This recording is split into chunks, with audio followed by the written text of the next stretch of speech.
And now, without further ado, I call on Rabbi Grushcow, and I just want to mention that we have some delightful homemade treats after the lecture tonight. So please stay and visit. Thank you.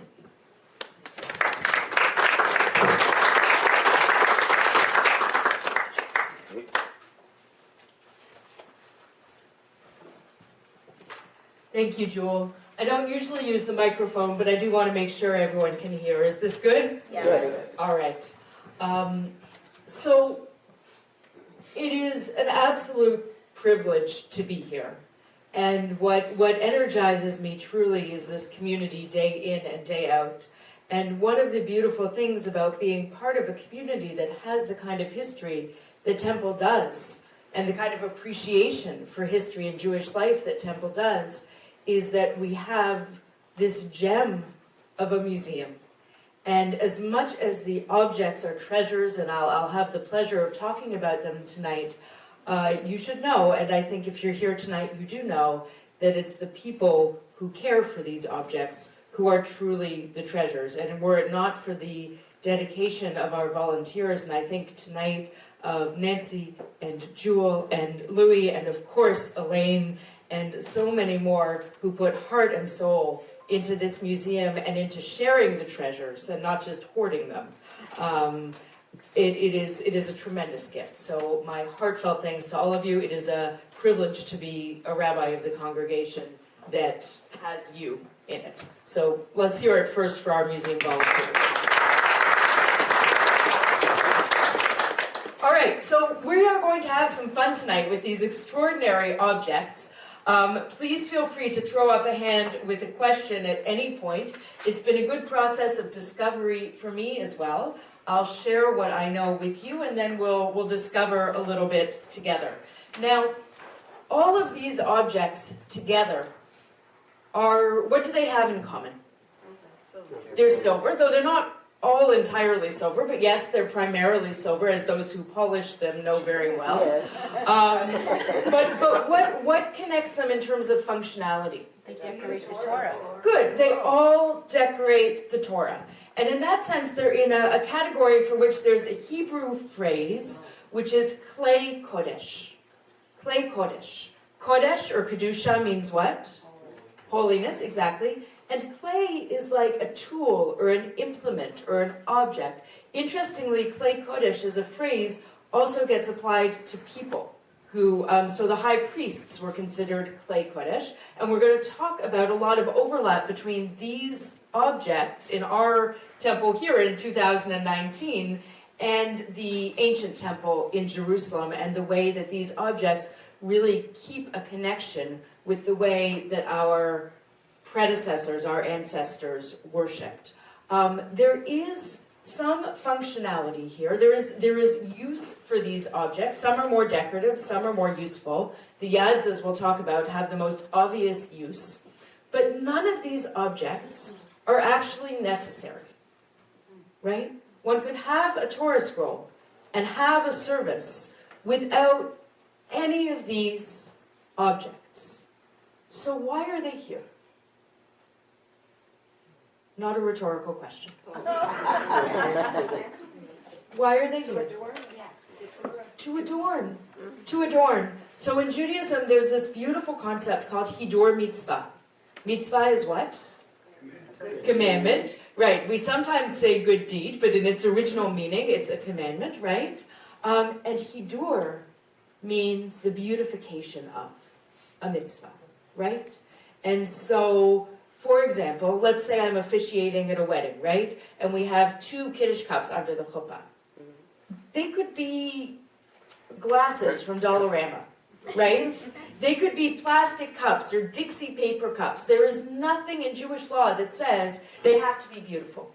So why do we make them beautiful? And why do we do this? 2 beautiful people, good. So at a wedding, you're celebrating the beauty of the relationship and the coming together, absolutely. It's symbolic. Symbolic? Symbolic of what? Good. Holiness, beauty, right? We're human, and humans express their values through beauty. Elevating, showing that something is special, right? And so I think it's very significant that when you walk into a synagogue and you see where is essentially the jewelry, the adornment of the synagogue, it's in how we decorate the Torah, right? So immediately these objects are telling us something about what we value and what our ancestors have valued for generations before us. So far, so good? All right, questions so far? Let's dive in. All right, so we have three categories of objects that I'm going to talk about tonight. We have the yads, or the pointers. We have the crowns and the finials. We'll talk about those. And we have the breast pieces, right? Those are the three categories of Torah decoration that we have tonight. And we're going to start with the yads. Now, the yads, the pointers of all of these, are the only one that really have a practical function. What's the practical function? To keep your place. To keep your place. Good. Now, theoretically, one could do that with one's finger, so why don't we do that? Michael, you're shaking your head. Not good for the scroll. And not good for the scroll, right? Because as I tell the kids when I show them, no matter how much you wash your hands, we have natural oils, right, in our skin, that if person after person after person, especially sweaty bar and bat mitzvah kids, right, read their portion by putting their finger on the scroll, the letters, which are precious to us, would be worn away faster than they otherwise might. So there's that practical reason. And halachically in Jewish law, the notion was that you were not supposed to touch the scroll directly. There's actually a teaching in the Talmud that goes so far as to say that if you touch the naked scroll without anything between your hand and the scroll, that what you deserve as punishment is to be buried uncovered, which is not a good thing in Jewish law, right? Because the idea is that even though the scroll is not itself animate, obviously, that we treat it with dignity and we treat it with respect. And the yad, the pointer, is one of the most obvious and apparent signs of doing that. Now, what does yad actually mean? Hand. Why? Do you see? Pretty much every yad, again, it doesn't have to, but every yad I've ever seen does have the image. Do you see it? Or the form of a hand at the end. Some yads, though this I've never seen and we don't have in our collection, some yads actually have all 5 fingers extended and open. And some people say that's to represent the 5 books of the Torah. But mostly they're pointing, like your finger would point. I haven't found them in our collection, but in my synagogue in New York, we had 1 or 2 left-handed yads that showed a left hand pointing instead of a right hand pointing. And when we had left-handed Torah readers, we would try and bring them out for them, right? There's no reason not to have a left-handed yad. It's just less common. A word or two more before we go to our specific collection. The earliest reference we have to some kind of pointer being used in study, it comes from the Talmud. It comes from, I think it's Masechet Chagiga, and it doesn't use the word yad. It does use the word pointer, and it's a strange and somewhat sobering text about the Bar Kokhba revolt, which was a Jewish revolt against Rome in the 2nd century of the Common Era. Rabbi Akiva was involved with it, 132 to 135, give or take. And in this account in the Talmud, it says that when the Romans attacked the Beit Midrash, the house of study, that the students attacked the Romans with the yads. And they used them as weapons.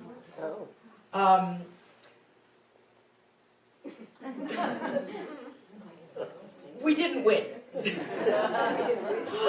So I would recommend we keep these with ritual use rather than military use. Though another interesting fact, there was a museum in Oregon actually a few years back that did an exhibit of yads and other Torah ornaments, and they found interesting contemporary ones, such as one that was made by a soldier during World War II that used bullet casings and connected them to one another to create a pointer for the scroll. So there's all kinds of interesting history over these spanning, if you follow the Talmudic reference, almost 2,000 years. But the earliest yad-like item, recognizably yad-like item that we've found, to my knowledge, goes back to Afghanistan in the 11th century. They become more common and more commonly used in 15th and 16th century Europe. That's when we really start seeing these used as Torah ornaments. I don't believe we have any that go back that far, but we do have quite beautiful ones that I wanted to give us a sense of. Now, you can tell most of these are silver, but they're not all silver, right? Any guesses? Ivory. This one is bone. This one is ivory, quite exquisite, ornamented with gems. And one of the things that we'll see is that all of these ornaments, not surprisingly, are influenced by the place and the culture and the artistry, right, that they come from. So this one is from continental Europe around the year 1900. But if you look after, when you come up, if you look, the yad has a cuff, right? There's a cuff to the hand with buttons on it, as one would expect to see on a formal shirt. Sometimes, often, the yads will have rings. The finger, the pointer finger, will have the depiction of a ring on it. And often, but not always, you'll have words on them. So this one has Shaddai, which is a name for God. This one is also from around 1900 continental Europe. This one, which is late 20th century, so contemporary, United States. You can see the contemporary style. Can anyone read it from where you are? It says, Vizot HaTorah. This is the Torah. This one I quite like. I mean, I quite like all of them. This is 19th century Europe. But what's clever about this one, since they have so much space to work with, is it has the blessing on it, the Torah blessing. Baruch atah Adonai noten haTorah. So if you're coming up for an aliyah and you forget one of the blessings, right? You don't need the little laminated sheet with the transliteration. You've got it right here on the yad. And we see this. We're going to see this with many of these objects, that even though they're not necessary, there is a functionality as part of the ornamentation. Now, some of these obviously are quite big. We have one here by point of comparison, which is quite small, right? And so the size of yads can vary. There's no law around this. It really is up to the artist. We have one here that I wanted to feature. It comes from 1940 from the Bezalel School. Does anyone know about the Bezalel School? What can you tell me about it? In Jerusalem, right? This was from 1940, so before the founding of the State of Israel, there was a school for artists and artisans that's still there in Jerusalem that made, among other things, contemporary Judaica and kept and revived that artistic tradition that's always been part of Jewish life. Louis, did you have something to say about that? No? Yes, please. What did they do before the, you said it was only used for 200 dollars? Well, we don't know. I mean, in terms of archaeological evidence, it's possible they used wood and they just disintegrated and we didn't know about them, but there are really no references to them in the literature also till around the 15th, 16th century. You wouldn't have to use anything, right? Your finger could hover above the text. You could use the belt that goes around the Torah scroll. Often if I'm somewhere and a Torah is being brought and maybe the ornamentation hasn't come, you can just use the belt, the binder, to do it. You could use your talit, right? You can really use anything that keeps you from using your finger. Pardon me? Gloves. I've never seen people do it with gloves. That's an interesting question. Though it's interesting to note that in many traditions, it wasn't actually the Torah reader who would use the yad. It would be somebody else who would point the way, and the Torah reader would follow. So there would be that one kind of step of distance. Now we have gabbais who check to make sure the Torah reader is chanting correctly, but we don't physically move the yad for the reader. I think it would probably make me a little crazy as I was reading to have somebody else pointing. But you can see how it would have been more of a team effort. And in ancient times, we know, actually, that there was simultaneous translation of the Torah, right? So from Hebrew into Aramaic, which was the language that people spoke. So imagine now, with the Torah reading, we actually do this here sometimes, that the reader would chant a line, and then the Maturgaman, the translator, would translate a line, so everyone understood it, right? It's not a recent thing that Jews aren't fluent in Hebrew. They would chant a line, they would translate, chant and translate, so it would have been more of a performance, perhaps, in that way, right? Okay. Did I see another hand? Not yet. Okay, how am I doing on time, Julie? We're all right. We're here to listen. All right. So this one, by the way, I was saying to Louis, I absolutely also love the French for these because it says Torah pointer in English, and then in French it says baguette de la Torah. Which makes me think both of Harry Potter and wands, and of course of Westeros and bakeries and baguettes. So here it is. Now this one, also quite ornamented, quite beautiful, with a handle that I want to be careful with. But here the language is Baruch Adonai Elohei Yisrael. Oh, I had a feeling that wasn't so well connected, but it feels like it's been prepared before. Here we go. Yeah, we'll get it fixed, don't worry. Maybe we'll put it back just with this. Last time they invite me. That holder that Nancy is now holding is agate. It's a beautiful agate stone. The rest of it is silver, and I'm pretty sure it's fallen out before and will go back without trouble. All right, so I think I've given you a brief survey of the ones that we have here. We see the different sizes and shapes. We see the different materials. We see the different words and phrases on them. So any questions so far about the yads, about these pointers? Keep going? Yeah. Keep going. All right. So next we have the keter, the crowns, or the rimonim, which we call finials, but actually means pomegranates, and we'll talk about why in a second, though it might be fairly obvious. And this is actually the oldest Torah ornamentation that we have record of.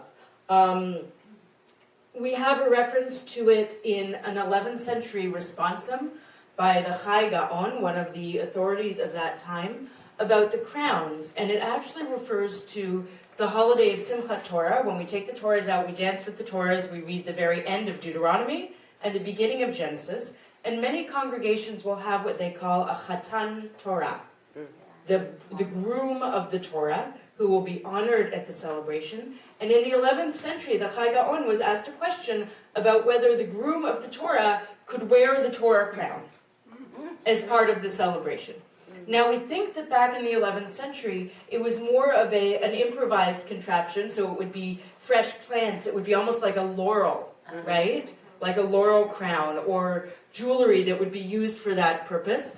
But by the 13th century or so, we find these in silver, the crowns. And in the 12th century, the Rambam, Maimonides, refers to the rimonim, to the finials. So basically there are two options when it comes to what covers these atzei chayim, right? These poles that the Torah scroll is wrapped around. You have a crown, which goes over both of the poles, right, and holds them together. Or you have these finials or rimonim, where one goes on each, right? Basically, it just depends on which culture, which community. These really reflect where they come from. So, for instance, let me find this for you, if you'll give me just a moment. They tend to represent the crowns of the rulers in the countries of origin, right? So the ones that come from Europe, which is primarily what we have here, look like the crowns of European monarchs. Whereas if it was coming from a Jewish community, say in Iran, in Persia, it would be almost more like a turban, more in keeping with the crowns of monarchs and people in authority there. Whereas these, the finials, as they develop in Europe, tended to resemble a lot of church ornamentation, which was based on tower architecture.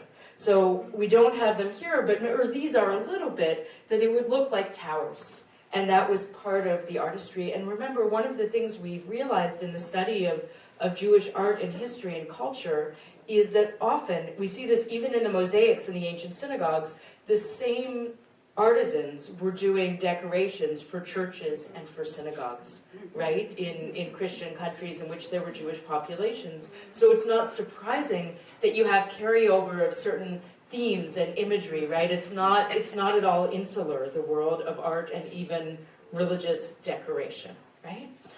So the word rimonim means pomegranates. That's the Hebrew for what we call finials. And it's because of this rounded shape, right, that's often on them. I'll lift one up. Sometimes they're also called tapuchim, apples, right? In their earlier forms, many of these would much more closely resemble fruit. As time passed, the ornamentation developed. We often see Magen Davids, right? We see the Star of David on top, and we often see bells. Why do you think we see bells? Other than because they're pretty, which is important in and of itself. Call the people. Pardon me? Call the people. Call the people, wake them up. I heard, that's a good one. Michael? Weren't bells a part of priestly vestments? Good, so the high priest in the ancient temple, this is our first point of connection. The Torah tells us that the hem of the high priest's gown was interspersed bells and pomegranates, bells and pomegranates, bells and pomegranates. We've actually found one of those pomegranates in some of the temple excavations. For bonus points, does anyone know why the high priest had bells around the bottom of his robe? To hear? So people would hear the high priest passing by? That's not the reason the Torah gives, but it's a good one. Why else? Katie?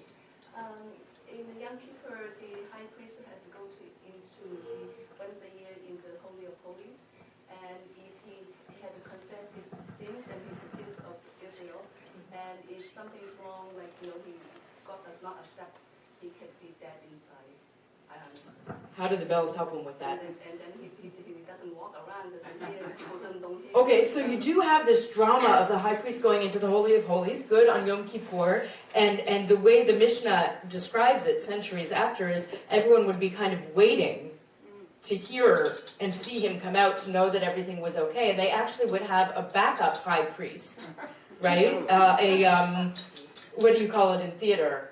An understudy, right? There would be an understudy high priest, and there would even be an understudy high priest's wife, in case something happened to either of them. So there was a lot of drama around that, but what the Torah tells us the reason is, it's a strange to us depiction of God, was that it was so that the high priest wouldn't surprise God. So that God would know that the high priest was coming and wouldn't strike him dead. Because one of the ideas behind the religious ritual and practice of the Second Temple and the First Temple is that holiness is dangerous, right? It's not like a Hallmark card relationship between us and God, but that there was real power vested in the divine presence, and you had to be careful around it, right? So you would have the high priest would have these bells, and this is one of the ways that in Torah ornamentation we see resonance and the evocation of what happened in worship in the temple being carried through into the synagogue, right? So we have, in terms of these finials, we have these two, which are quite exquisite, from London in the early 20th century that I brought to show you the bells. These ones, if you come up later, you'll see also London, early 20th century, also with the bells, also with the Magen David on top, but a different kind of ornamentation, both flowers, and we often see elements from the natural world, both flora and fauna incorporated in these. And also, I don't know if you can see, but there's this kind of parade of lions up here, which is quite lovely. And we do often see lions in Jewish art. Anybody know why? What the symbolism of the lion is?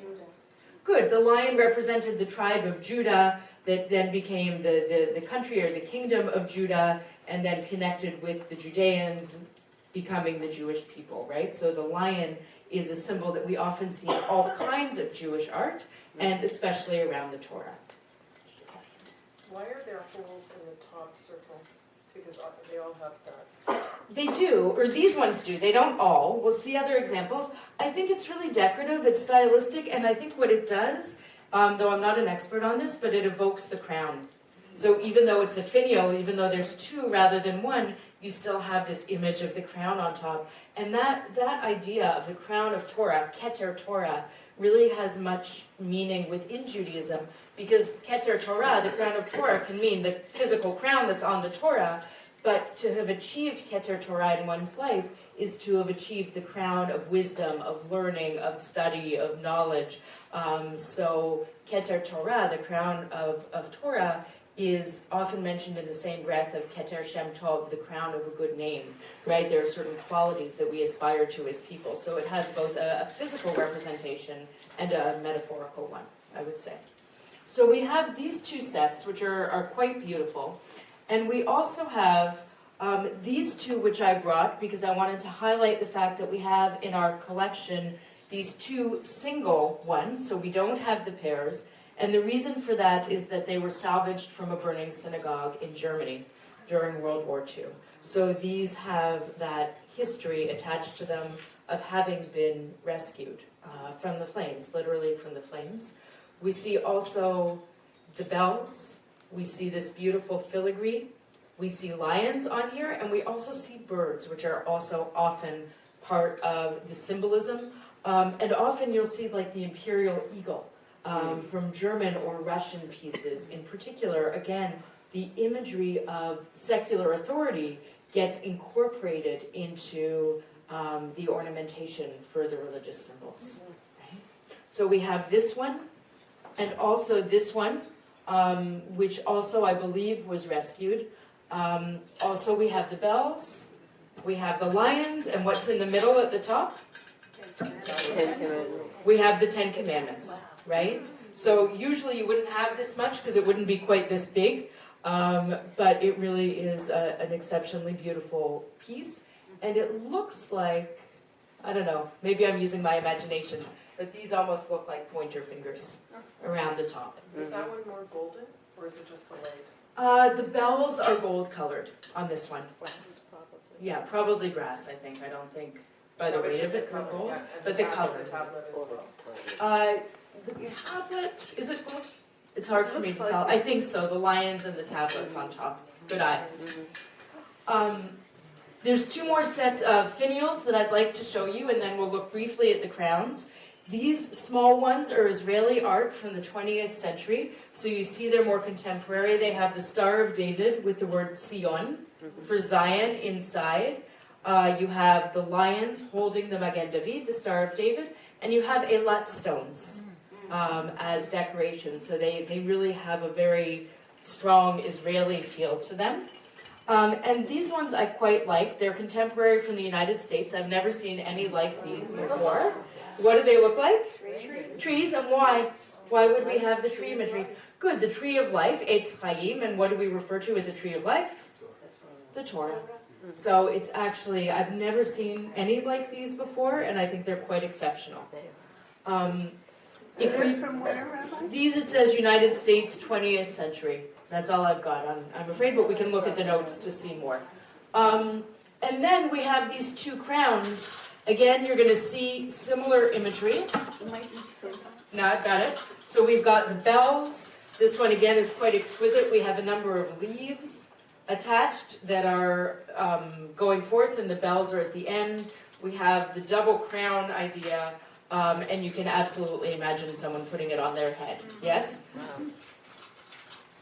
And then this one, perhaps I'll leave in place, but when you come up to look at it, you'll see that it has these sliding silver tops that encase these pieces of the scroll, which keeps the crown stable on top. So it's actually quite beautifully designed. This one has that kind of sliding holders inside too, and this one, which comes from London in the early 20th century, has a motif of grapes, grape clusters, which is quite beautiful. All right, questions about the crowns? I'll keep going? Yeah. Keep going. All right. Perfect. So the last piece that we're going to come to are these breast pieces. They're known as the choshen, and these are the place where we get the most direct connection to the priests and the temple of 2,000 years ago. Why? Good, the priest would wear the breastplate. Now, which of these looks the most like what the priest wore in temple times? The left, good. Why? Oh, the 12 tribes. It has the 12 stones for the 12 tribes, right? So we don't know exactly what the 12 stones are. They're listed in the Torah, but we don't necessarily know the translations and how we relate. Some of them we know, like jasper or agate. Others we don't.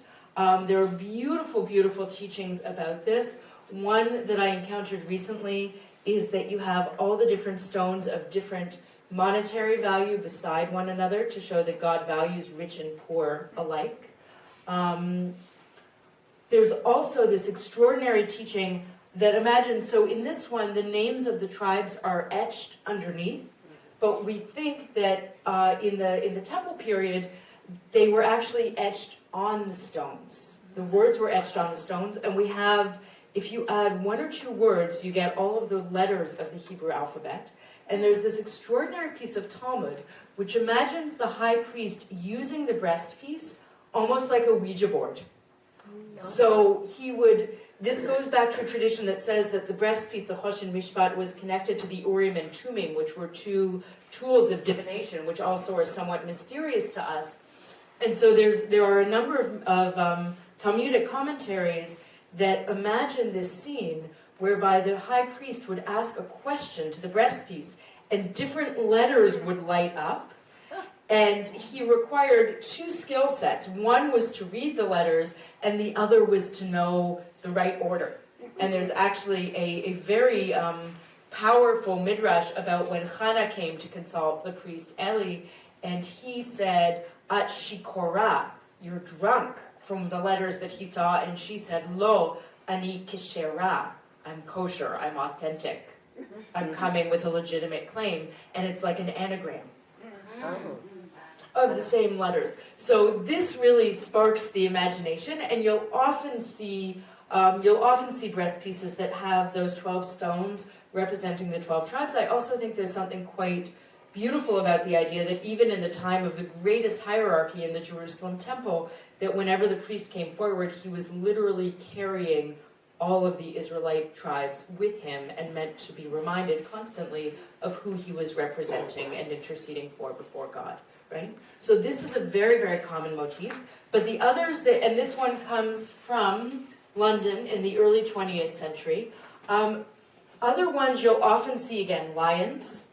You'll see the tablets of the law. You'll see often a crown motif, right, incorporated in. This one is from Vienna in 1850. Here also we have, this one is from London, early 20th century. You have the lions, you have the tablets, you have a crown up here, you have grapes, which sometimes are a motif of the abundance of the land of Israel. You have this one, which is huge and quite beautiful, from Russia in 1889. You see the imperial eagle on this one. You see the lions. You see the menorah that would have been in the temple.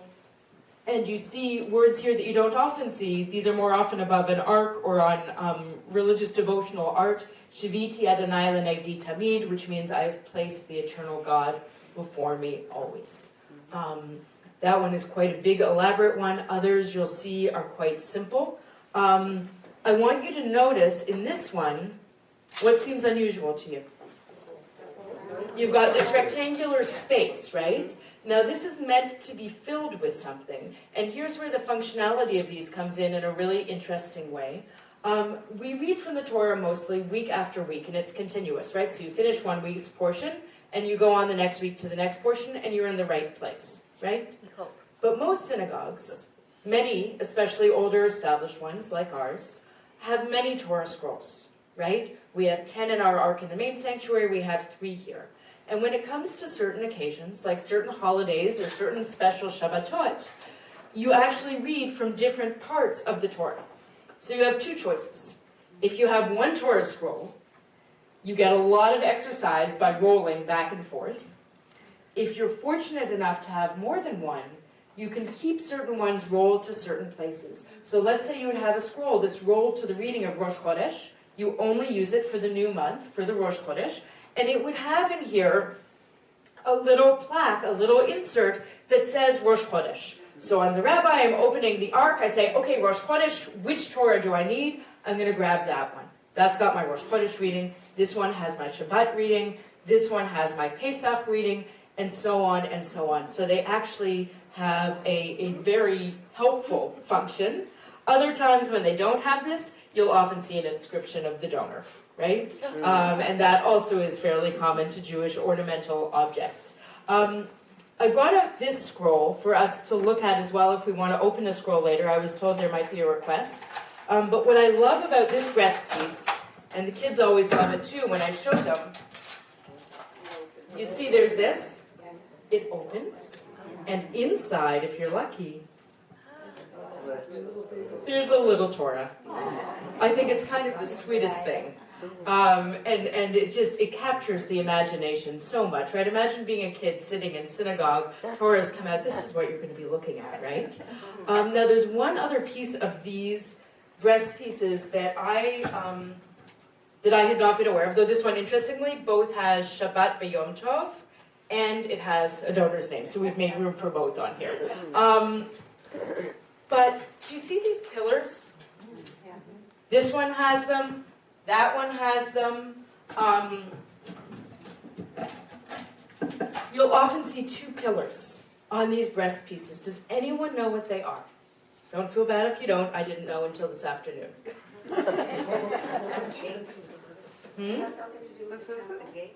It has to do with the temple. Good.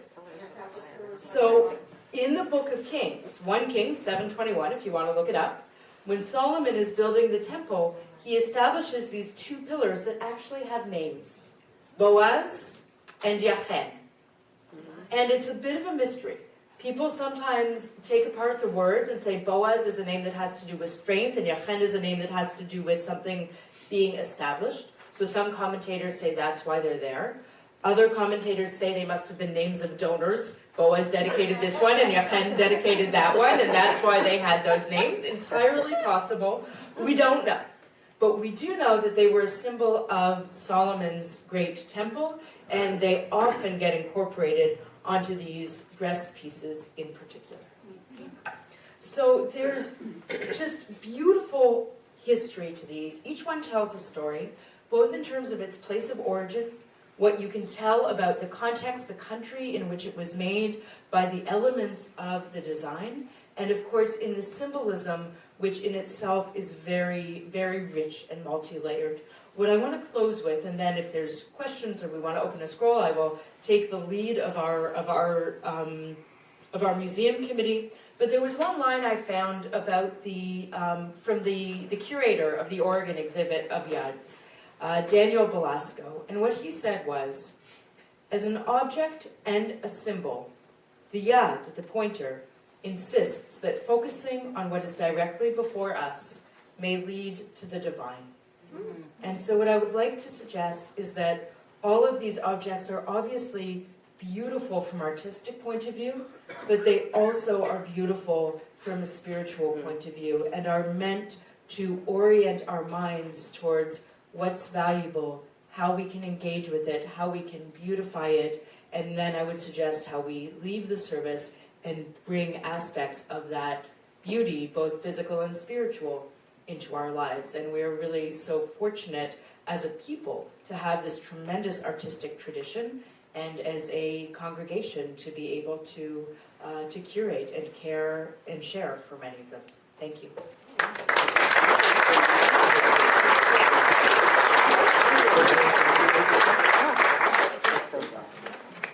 Before I introduce myself and say a few words, does anybody have any questions for Rabbi? Yes. Please. What do you know about the Sephardi Sefer Torahs, which are read vertically and totally different than Good. So we have a Sephardi Sefer Torah in our main sanctuary. And of course, Sephardi Torahs have pointers. They do not have crowns, or they sometimes have crowns, but not always. They don't have breast pieces because the Torah itself is encased. It's attached to the case, wood case, usually with a silver outside, a silver cover, which is not removable like these fabric covers like our Ashkenazi scrolls have, but really the Torah is embedded in the case. So when you're reading the Torah, you're putting the whole case on the amud, on the stand, and you're opening it up. So those will sometimes have crowns, or the crowns will be built into the case, not a breast piece because it's already ornamented, and often a pointer because you still need the pointer. I believe in the Sephardi tradition, the pointer isn't always called a yad. It is, pardon me? It's vav. Etzba, it's sometimes called, which means a finger, right? But there's other names as well. Let's see if I can find them. Here we go. Here we go. In Sephardi and Eastern communities, sometimes called the moreh, which is a pointer or something that shows, like a moreh or morah is a teacher, or kulmus, which must be a Greek loanword, I'm thinking, or Latin, which means quill because of the shape of it. And often in halachic sources and Jewish legal sources, it's referred to as a moreh or a kulmus, more commonly in Europe as a yad or an etzba.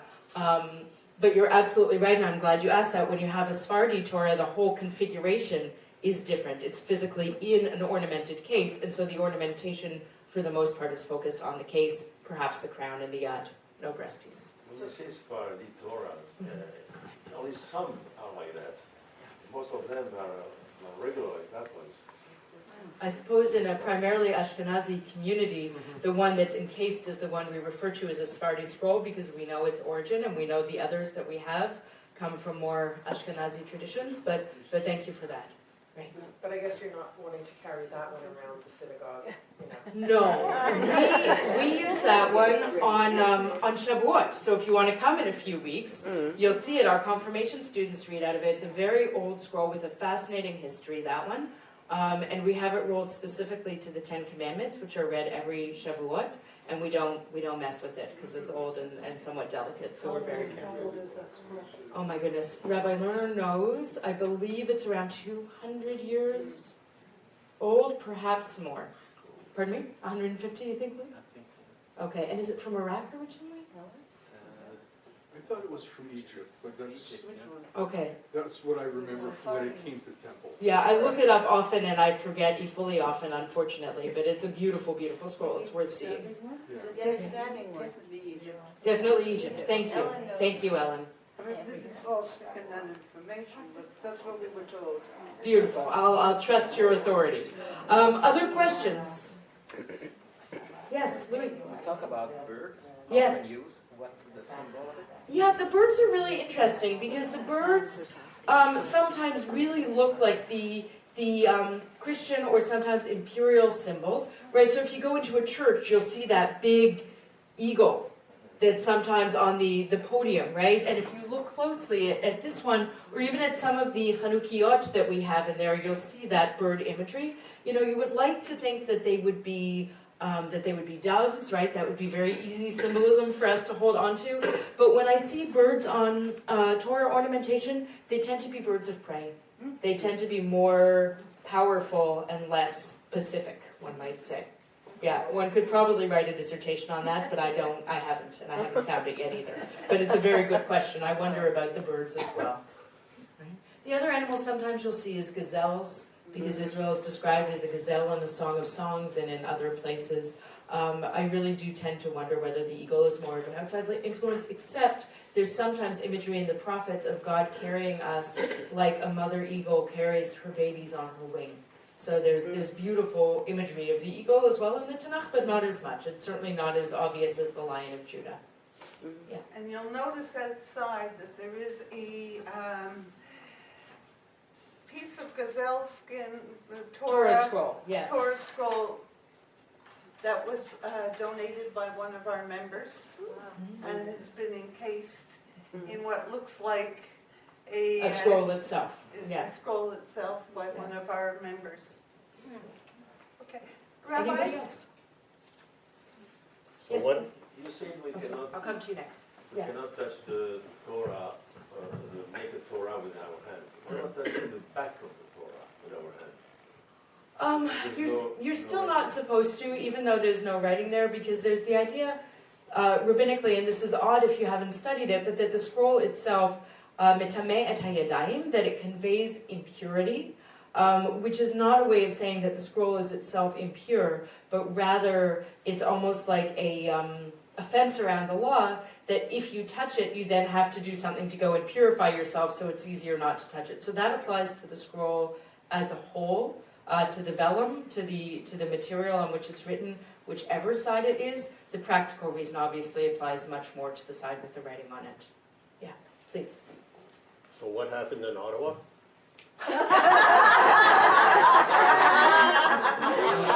Nothing that exciting.